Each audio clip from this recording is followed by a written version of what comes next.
Welcome back, everyone, to Space City X-Files, the podcast where the unexplained, the mysterious, and the technological converge to unveil the secrets lurking in the digital shadows of our world.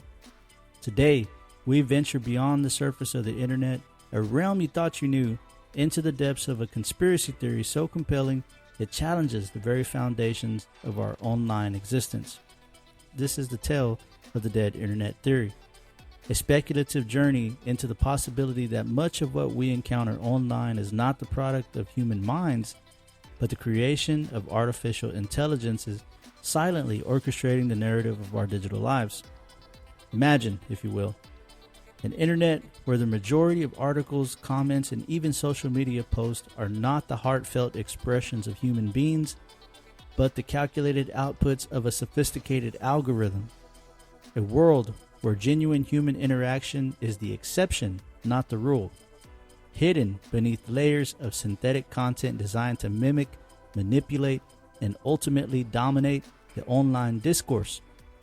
This is the crux of the dead internet theory, a notion that suggests that we are no longer the primary creators of our digital landscape, but mere participants in an artificial simulation crafted by unseen digital architects.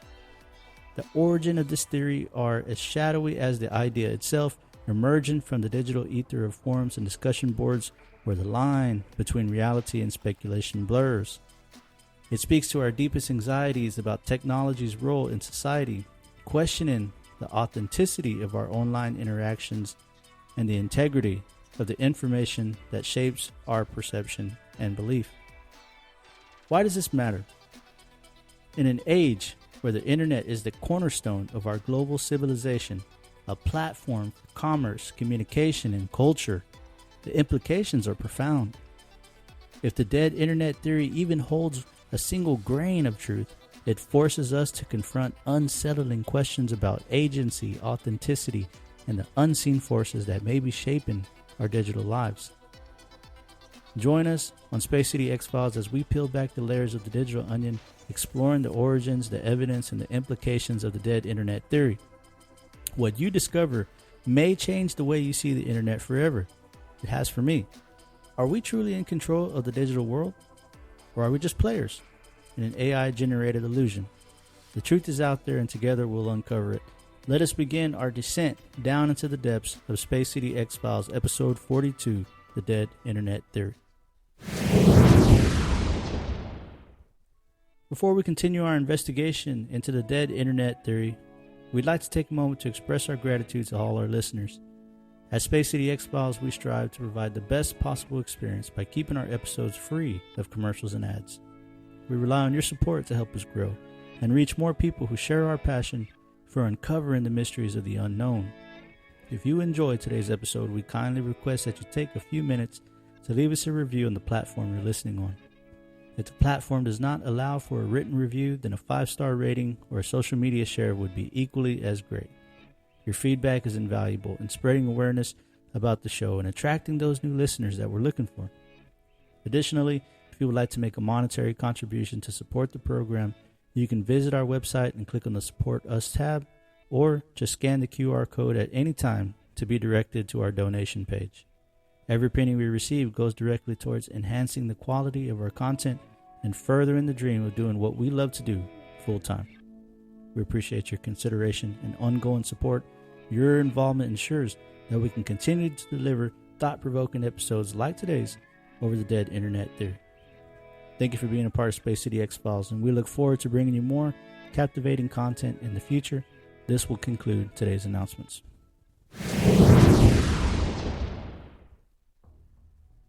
Diving into the backstory first of the dead internet theory feels a bit like stepping into a digital mystery novel. What's real and what's fake? The whole idea started buzzing around places like Reddit and 4chan, but in my honest opinion, they more likely came from a leak somewhere before it reached the internet, before it got popular on the web, kind of like most conspiracy theories do. Around late 2010, folks began chatting about something eerie going on in the old chat rooms and the social media platforms. They noticed that a ton of what we see and interact with online might not actually be coming from people at all, but from computers pretending to be people. Perhaps you've noticed this also. For example, seeing the same comment on different social media posts, or having someone with the enemy profile and 2 followers strike up a conversation with you out of nowhere. It's like finding out the crowd you've been talking to at a party is actually just a bunch of super advanced robots. Where did this theory come from? Well, it wasn't just pulled out of thin air. It had to come from somewhere. As tech got smarter, with algorithms getting good enough to write articles, churn out realistic images, and even chat with us on customer service lines, people started wondering how much of the internet is actually ran by humans. This question hit at a time when we were already feeling a bit jittery about privacy, fake news, and about who's really pulling the strings behind the screens that we stare at all day long. Supporters of the dead internet theory point to the bots all over social media and AI that are getting sneakily good at mimicking human output as proof. It's gotten to the point where telling apart a post made by a person from one made by a machine can be a real head scratcher. And even videos these days are not safe from AI fabrication. Perhaps you've heard of them. Videos that are called deep fakes, depicting someone saying or doing something that they didn't really do. And that's the concern. That's the heart of this matter. This theory isn't just a wild idea. It's a reflection of our times with truth, tapping into our collective digital anxieties. But hey, before we dive headfirst into believing the internet's turned into a ghost town run by AI, isolating us to a fabricated reality, let's take a step back. The web's still a place teeming with human creativity and chaos, right? Moving on, we're going to ease into how AI and bots actually fit into today's internet landscape. Are they just tools making our lives easier? Or is there more to the story? This isn't just about proving or debunking some internet theory. It's about getting to the heart of how tech is reshaping our world, one click at a time. Hold on, we'll be right back.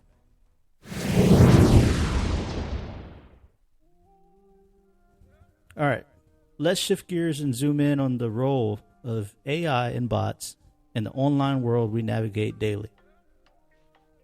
So look at it this way. It's like opening up the hood of your car. I mean, you know that the car drives you places. You know you can get in, turn the key, put it in drive and make it go. But let's see what really makes this run. Let's see what really makes the internet, or AI. First off, AI and bots aren't just lurking in the shadows, right? They're not some digital code somewhere that you can't see. They're pretty much everywhere, doing a ton of heavy lifting behind the scenes. From filtering out spam in your inbox to recommending the next song in your playlist, these digital helpers are woven into the fabric of your online experience. And here's how. Take for one, customer service. You ever chatted with the customer service rep online and thought, wow, that was super helpful and quick? There's a good chance you were talking to an AI bot. And we know that, right? We can pretty much tell the difference by now. Companies love to use them because they can handle basic inquiries 24/7 without taking coffee breaks, restroom breaks, or vacation. So it just makes sense. Our next point is social media mavens. Now, on social media, bots can be a mixed bag. Okay? I think it's safe to say that. Some are there to push out helpful reminders or fun content. But then again, there is a dark side to these bots. These bots are spreading fake news or inflating follower counts, or possibly even suppressing organic content from artificial content. I mean, how could we ever compete with something that can be online 24 hours a day, 7 days a week? It's a whole ecosystem where bots can be both the good guys and the villains. Our next point is creative companions. Now, this is where it gets really sci-fi. AI is not just about crunching numbers. It's getting its feet wet in creativity. Now, these bots are out there writing poetry, composing music, and even generating art that can make you do a double take. It's like having a robot muse. Or what about possibly phasing out screenwriters altogether? Perhaps you heard about the recent writer strike in Hollywood. Our next point is data detectives. So you ever wonder how websites seem to know exactly what you're interested in? That's AI bots, tirelessly analyzing data to personalize your online journey. They track trends, monitor traffic, and help businesses understand what makes us click, literally. Again, some may consider this a downside to AI and bots. I guess it comes down to who's benefiting from this analysis of the data. And we'll get further into that soon. So put a pin in that one. But here's the kicker. While AI and bots are doing all this cool stuff, they're also sparking debates about privacy, job security, and the future of human bot, the future of what human bot collaborations look like. It's a balancing act between leveraging technology to make our lives better and ensuring that it doesn't run amok and leave us in a Terminator 2 Skynet situation. So as we navigate through the digital age, it's clear that AI and bots are more than just background players. They're not background players anymore. They're shaping our online experiences in ways that we're just beginning to understand, right? They're taking NPCs and bringing them to life in ways that we never thought possible. So as we ponder the dead internet theory, it's essential to recognize the role of these digital dynamos. They're not just ghostwriters of the internet anymore. No. Now they're co-authors of our digital story, for better or worse. Stay tuned as we dive deeper into the implications of this relationship. How do we keep the essence of human touch in a world increasingly curated by algorithms? How do we keep from phasing ourselves out completely? Those are the big questions that we're tackling coming up. Right back. Drifting further now into the labyrinth of the dead internet theory, let's park for a moment and consider its likelihood. Is this theory a digital age ghost story? Or could there be just a kernel of truth nestled within? We're not just chasing shadows, we're spotlighting the nuances of our online existence. And here's the rundown with that. First, let's take a look at the technological capability. Now, AI has come a long way. That's undeniable, right? It's writing articles, crafting tweets, even painting pictures. But dominating the entire internet on a global scale, that's kind of a tall order.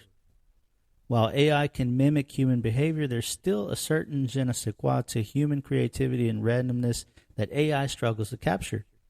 You ever had it create a picture of somebody? You look at their hands, they got 6 fingers on one side and 2 on the other. It's still something that's lacking. Plus, the sheer volume of content generated daily by humans is colossal. I don't even know if AI could keep up with that. Now, that doesn't mean that there's absolutely no chance of anything strange going on behind the scenes. Absolutely not. We can't completely rule that out. But if it were, there would still be an element of human influence in the whole scenario, in my opinion. Let's take a look at economic and practical considerations. All right, so running a bot army to simulate the majority of the internet content would be an expensive and complex operation, right? Think of data mining. Look at all the power they need for that. All right, so figure that on a global scale. Ad revenue and engagement are gold in the digital realm, but fooling humans with AI-generated content on a massive scale might not be as profitable or sustainable as it sounds. Businesses thrive on real human engagement, after all, right?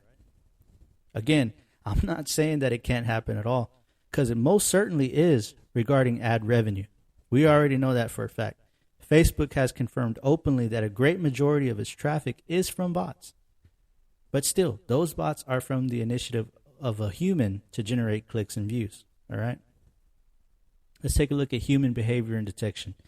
So we already know that we're getting savvy to the bots games, right? Or for deep fakes. We're getting better at spotting fake reviews.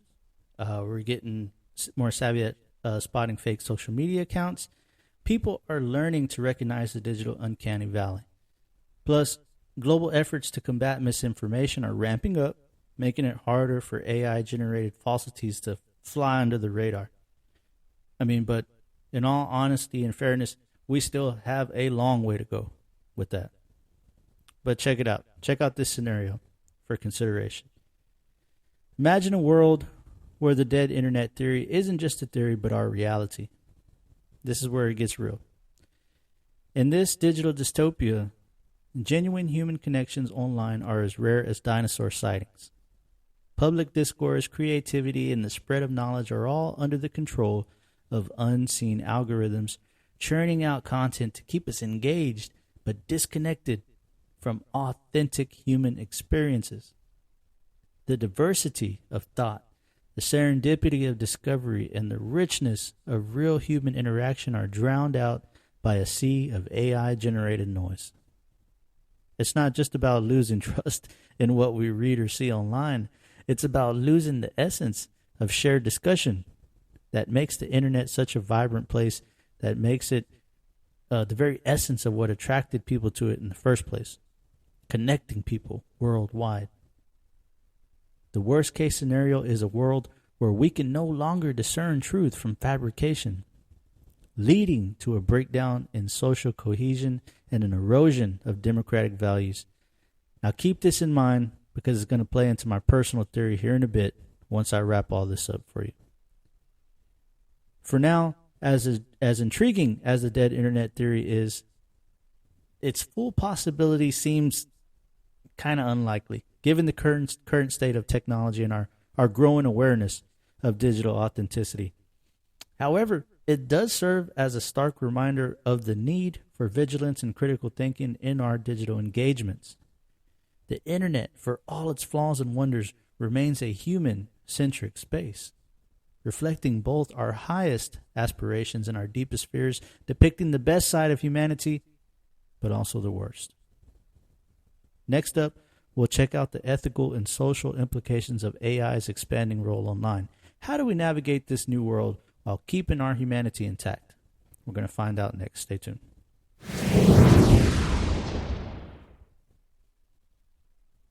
All right, let's take a step back and get real about what all this AI bot means for us, okay? Us, the flesh and blood folks navigating this digital jungle, the humans. Because sometimes it feels like we're all part of this huge, ongoing social experiment, but we have no clue, and it feels like we're not always sure about who's running the actual show or who's conducting the experiment. So for that reason, let's break down the big issues. We're going to keep it personal, and we're going to do this a little more relaxed, okay? So let's check this out. This first topic is when everything feels a bit too perfect. So have you ever stumbled upon content online that just hits every note perfectly, right? It's like it was made just for you. That's AI at work. That's AI at work curating your digital world. All that data that was mined by bots, searching your clicks, searching your search bars. But when everything's tailored to fit you like a glove, you got to wonder, what are you missing out on? Where's the realness? Where's the raw, unfiltered human element that makes things interesting, that makes it real life? Because things being tailored to you to fit you like a glove is not real life. When you interact with people in the world, it's randomness. Our next topic is a peek behind the curtain. It's kind of creepy when you think about how much AI knows about us. Every like I was saying just now, every like, every share or search is a breadcrumb for these digital detectives, because they're watching, they're learning, they're listening, piecing together who we are. Privacy isn't just about hiding secrets. No, it's about having a space that's truly yours, especially when this space is connecting you to people across the world, to sites all around the world. So that needs to be free from prying eyes, even eyes that are made of digital code. Our next topic are echo chambers. Comfortable, but confining. So I think we can all agree there's something comforting about being around like-minded people, or being surrounded by voices that echo our own thoughts. But when you really think about that, that's like living in a big bubble. And AI is really great at giving us more of what it thinks we like. But that can trap us in an echo chamber, making it hard to see the full picture at times, or even stepping out of our comfort zone to something that challenges our own views. It's like we're all shouting into a void, but the void shouts back with exactly what we want to hear. That can be dangerous. What about the job front? Navigating a shifting landscape. As AI takes on more tasks, from writing up reports to designing graphics, there's a looming question: what happens to the human touch? I mean, sure, efficiency is great, but there's value in messiness, the creativity, the unpredictability of human work. We don't want to lose that. It's about finding the balance where AI helps us soar, not replace us. Finally, our last topic, a call to the makers and the shapers. Now, the folks behind AI have a hefty responsibility on their shoulders.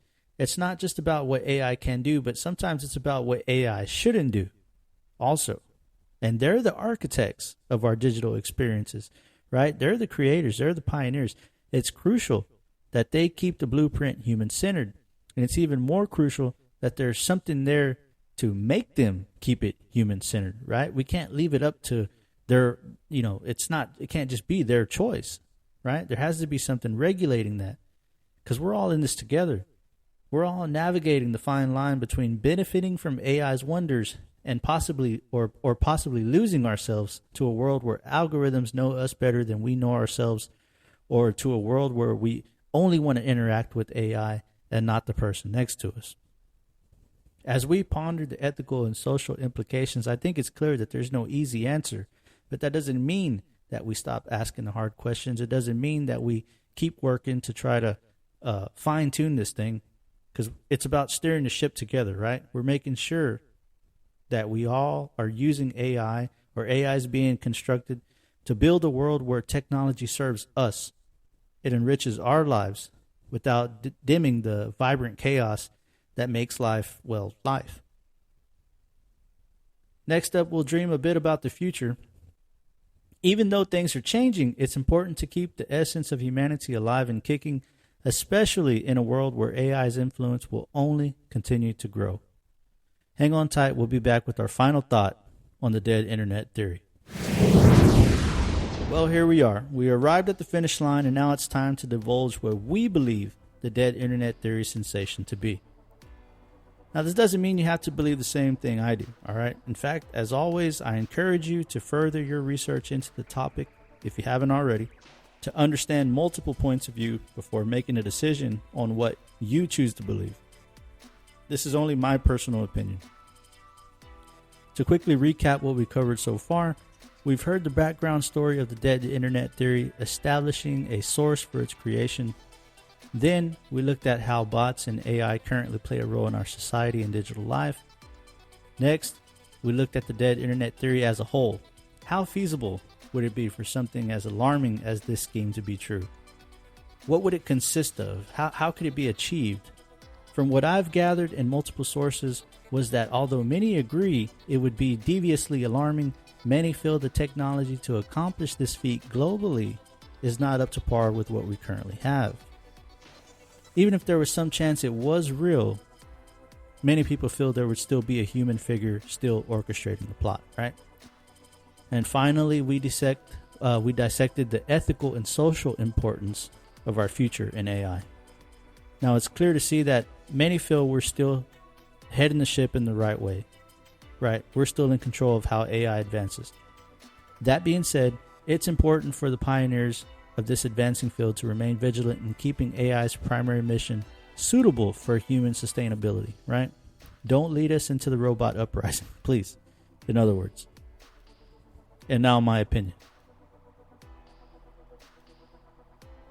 Despite everything we've gone over today, in my honest opinion, I believe the dead internet theory is currently about 50 to 60% true, possibly more. In my field, as a small business owner of a construction company and, of course, a podcast host, much of my time is spent on marketing and social media content creation. It's an endless effort to try and remain engaging to the small amount of followers that I have, that I generate organically. I mean, a human can only stay awake for so long, right?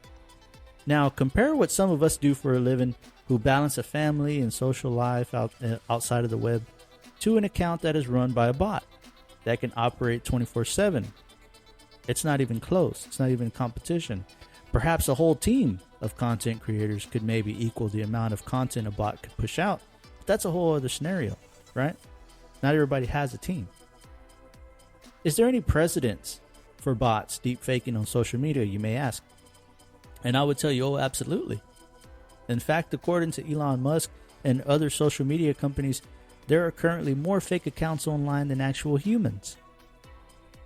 YouTube had so many bots online at one time that its algorithm started to see bot content as human content and human content as bot content because the ratio was overwhelming its code. Here's another example. In 2016, there was a CGI bot account created under the name Little Michaela. Now, she made herself out to be an influencer and a model, always posting herself in lavish scenes. Well, she became popular and amassed quite a following. Those speculations started to grow, and finally the company had to come clean that she was indeed a bot. Did this dissuade people from following her? No. The account continued to grow, continued to make progress, and continued to gain profit from running ads. Now, earlier in the show, we talked about a downside to AI and bots. It was included in our worst case scenario example. We mentioned that if bots were online pumping out disinformation at incredible speed and efficiency, it would only be a matter of time before they began to sway the popular opinion. My friends, in my honest opinion, that is already happening. That time is already here. The question is, though, how is this happening? Is it AI itself doing these things, or is there still a human element involved? In my honest opinion, I believe that there is a human element involved. I think there may be multiple entities that think they have a wrangle on this powerful tool, but I fear they may be wrong. And as time and technology advances, I feel like it's going to bite them in the ass, bite us all in the ass soon. And the entities that I speak of, it may surprise you who they are. And I'm not just talking about one, but it can be people in our own very country. I can almost assure you that it is. But that's just my opinion. Before we wrap it up, I'd like to play a little bit of this audio clip for you. It's an interview between Tucker Carlson and Elon Musk talking about the dangers of this very topic we discussed today. Let's have a listen real quick. We won't play the whole thing. We'll just skip around. But it's very, very interesting. So all of a sudden AI is everywhere. People who weren't quite sure what it was are playing with it on their phones. Is that good or bad? Yeah, so I've been thinking about AI for a long time, since I was in college, really. It was one of the things that, the sort of 4 or 5 things I thought would really affect the future dramatically. It is fundamentally profound in that the smartest creatures, as far as we know, on this earth are humans, is our defining characteristic. Yes. We're obviously weaker than, say, chimpanzees and less agile, but we are smarter. So now what happens when something vastly smarter than the smartest person comes along in silicon form? It's very difficult to predict what will happen in that circumstance. It's called the singularity. It's a singularity like a black hole, because you don't know what happens after that. It's hard to predict. So I think we should be cautious with AI, and I think there should be some government oversight, because it affects it's a danger to the public. And so when you have things that are a danger to the public, like let's say, so food and drugs. That's why we have the Food and Drug Administration, right, and the Federal Aviation Administration, the FCC. We have these agencies to oversee things that affect the public, where there could be public harm, and you don't want companies cutting corners on safety, and then having people suffer as a result. So that's why I've actually for a long time been a strong advocate of AI regulation. So that I think regulation is, it's not fun to be regulated. It's somewhat arduous to be regulated.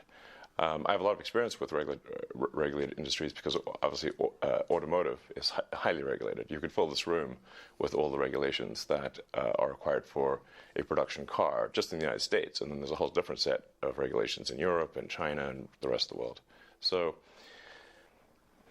anyway, so I think we should take this seriously, and we should have a regulatory agency. I think it needs to start with a group that initially seeks insight into AI, then solicits opinion from industry, and then has proposed rulemaking, and then those rules, will probably, hopefully, grudgingly be accepted by the major players in AI, and I think we'll have a better chance of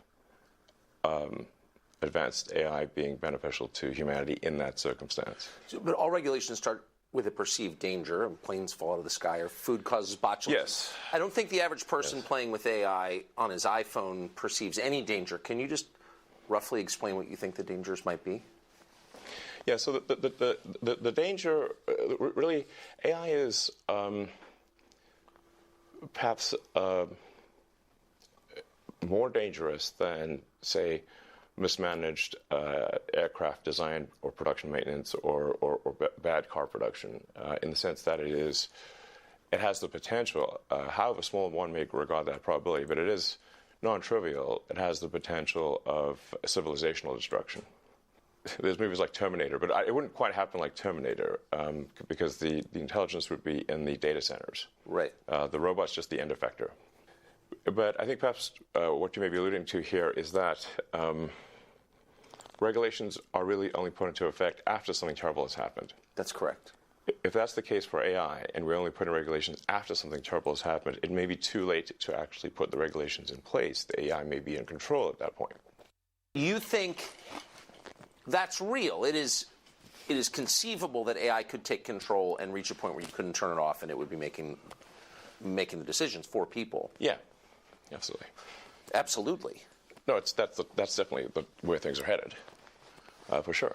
I mean, the things like say ChatGPT, which is based on GPT-4 from OpenAI, which is a company that I played a critical role in creating, unfortunately. Back when it was a nonprofit?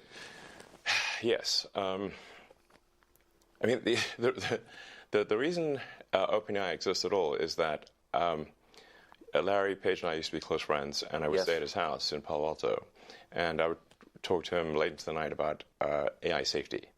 And at least my perception was that Larry was not taking AI safety seriously enough. What did he say about it?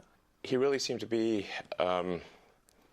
wanted sort of digital superintelligence, basically digital God, if you will, as soon as possible. He wanted that? Yes. He's made many public statements over the years that the whole goal of Google is what's called AGI, artificial general intelligence, or artificial superintelligence. And I agree with him that there's great potential for good, but there's also potential for bad. And so if you've got some radical new technology, you want to try to take the set of actions that maximize the probability it will do good and minimize the probability it will do bad things. Yes. It can't just be hell for leather. Let's just go, barreling forward and, hope for the best. And then at one point, I said, well, what about, we're going to make sure humanity's okay here. And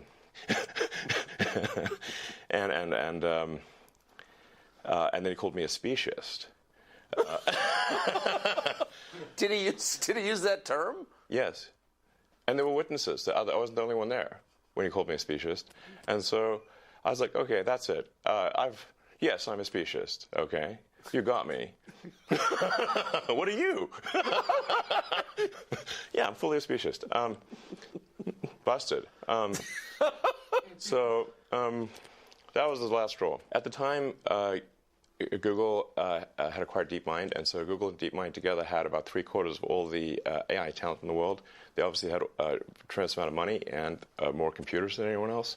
So I'm like, okay, we have a unipolar world here, where there's just one company that has close to a monopoly on AI talent and and computers, like scaled computing.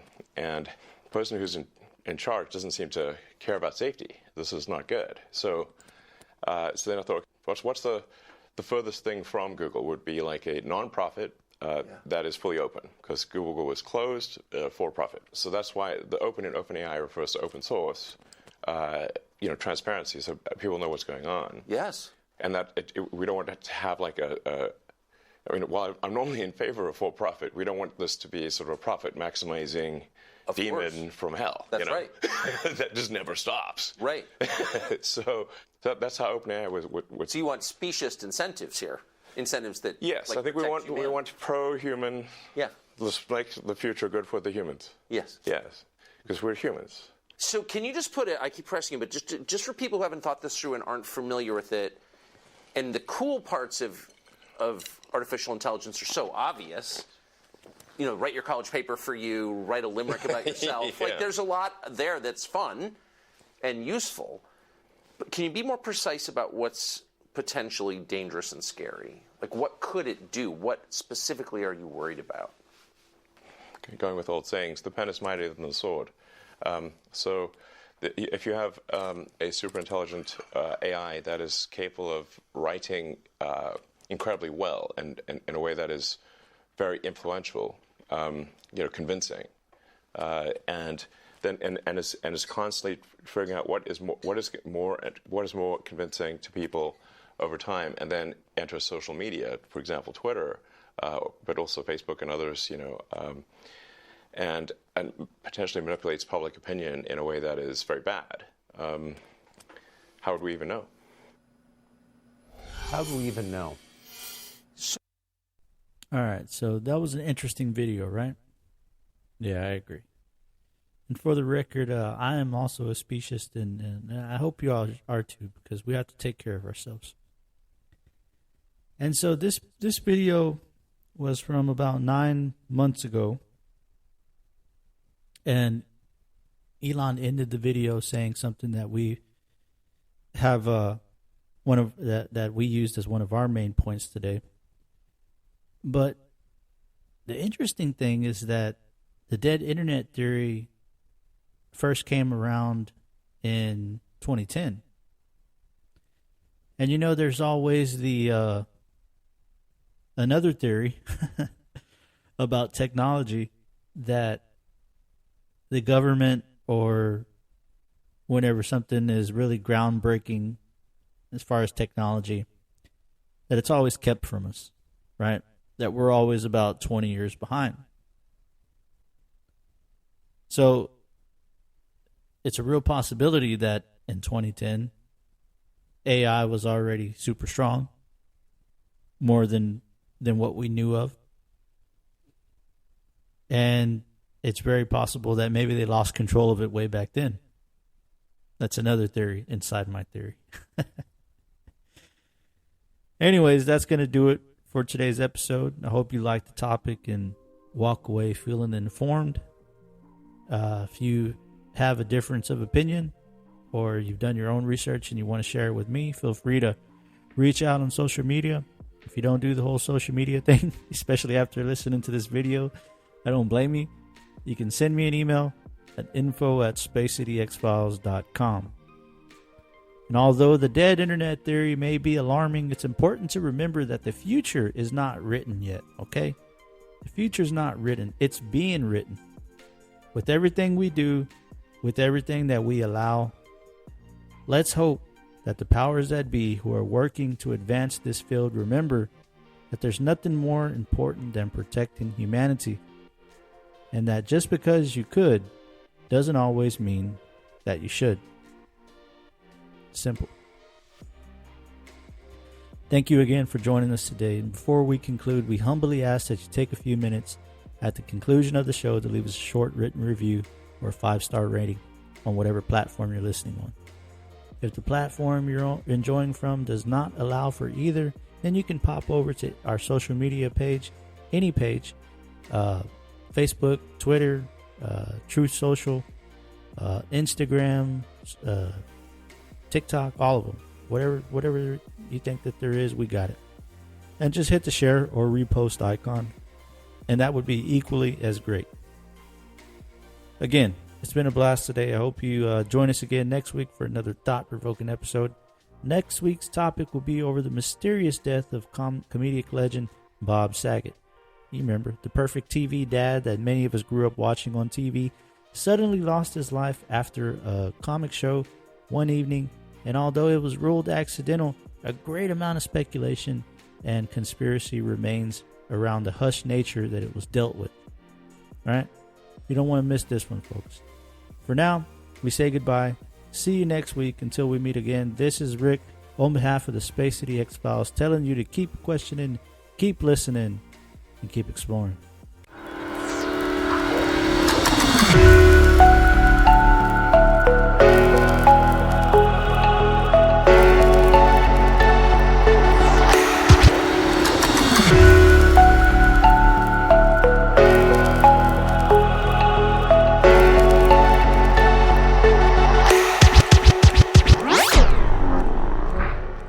Thank you for listening to Space City X-Files. Goodbye.